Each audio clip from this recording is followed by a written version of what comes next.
I love you என்றால் என்ன அர்த்தம்? ஐ லவ் யூ என்றால் I accept you, I respect you, I will take care of you, I will give even my life for you. அதுதான் அன்புக்கு. அன்பு என்பது வெறும் உடற்கவர்ச்சி, உடல் அழகு மட்டுமல்ல. இதை தாண்டி அக்கறை கொண்டு தியாக வாழ்வு, ஒருவர் ஒருவருக்காக வாழ்வது. நான் பல முறை சொன்னாலும் சலித்து போவதில்லை.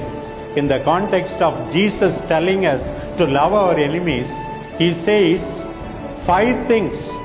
Love your enemies, he says. Do good to them. நல்லது செய்ய வேண்டுமா? Pray with them and for them. ஜெபிக்க வேண்டுமா? Speak well to them and of them. நன்றாக ஒருவரிடம் பேச வேண்டுமா? ஒருவரை பற்றி பேச வேண்டுமா? Be patient.